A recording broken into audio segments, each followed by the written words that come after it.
বিসমিল্লাহির রহমানির রহিম। আসসালামু আলাইকুম। যে যেখান থেকে আমার এই ভিডিওটি দেখছেন, আশা করছি আল্লাহর রহমতে ভালো আছেন, আর আমিও আলহামদুলিল্লাহ ভালো আছি। এখন রোজা, অনেকেরই হালিম খেতে ইচ্ছে করে, কিন্তু এত ঝামেলা হালিম রান্নায়, তাই অনেকে হালিম রান্নাটা এড়িয়ে যান।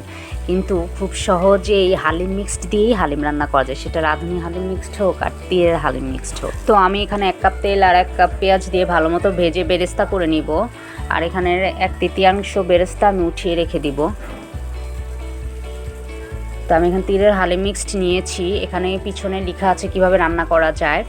তো প্যাকেটের মধ্যে আরও 2টো প্যাকেট আছে, একটার মধ্যে মশলা আর একটার মধ্যে সব শস্যটাকে ফুটন্ত গরম পানি 2 কাপ দিয়ে ভিজিয়ে রাখতে হবে 15 মিনিটের মতো।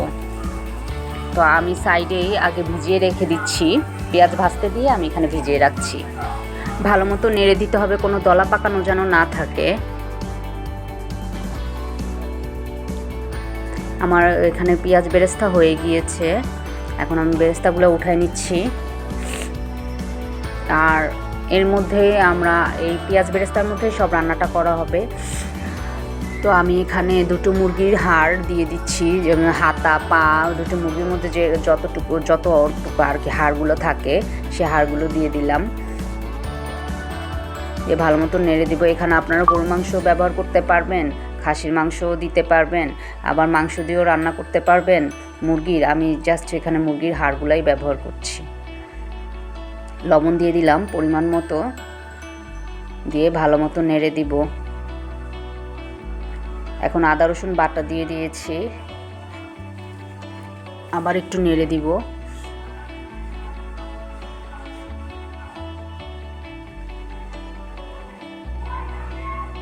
এখন এই যে হালিম মিক্সডের প্যাকেটের মধ্যে যে মশলাটা আছে, সেই মশলাটা দিয়ে ভালো মতো নেড়ে চেড়ে কষাতে হবে।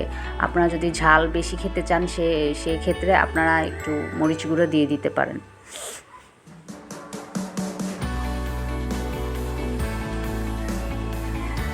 আমার এখানে কষানো হয়ে গিয়েছে, এখন পরিমাণ মতো পানি দিয়ে আমি একটু সিদ্ধ করতে রেখে দিব ঢেকে।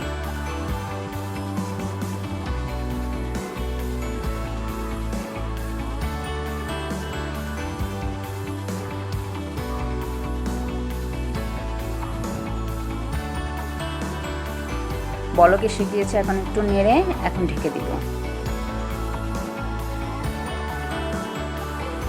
এখানে আমার হাড় সিদ্ধ করা হয়ে গেছে, মুরগির হাড়গুলো সব সিদ্ধ হয়ে গিয়েছে। এখন আর কিছুই না, আমি যেই শস্যগুলো ভিজিয়ে রেখেছিলাম সেই শস্যগুলো দিয়ে আবার নেড়ে পরিমাণ মতো পানি দিব। 1 প্যাকেটে মেবি 6 থেকে 7 জনের মতো হালিম তৈরি হয়। সেই পরিমাণ অনুযায়ী পানি দিয়ে আস্তে আস্তে পানি দিয়ে হালকা করে নেড়ে চুলার আঁচটা মিডিয়ামেই রেখে দিতে হবে। বলক আসলে একদম লোতে করে দিতে হবে, আর একটু পরপর নাড়তে হবে যেন লেগে না যায়। আর যতক্ষণ পর্যন্ত এই শস্যগুলো না ফুটে যাবে ভালো মতো, ততক্ষণ পর্যন্ত এটা জাল দিতে হবে।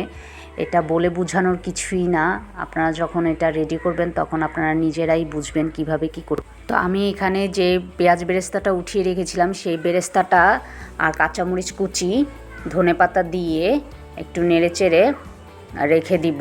এখনও আমার সিদ্ধ হয়নি, কিন্তু আমি এগুলো দিয়ে দিচ্ছি।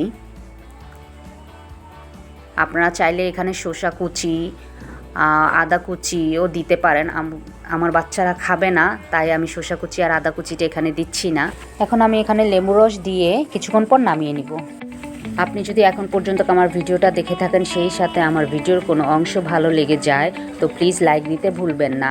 আর যদি চ্যানেলটা সাবস্ক্রাইব না করে থাকেন, অবশ্যই করে নেবেন, এবং বেল বাটনের অল অপশনটি অবশ্যই প্রেস করে রাখবেন।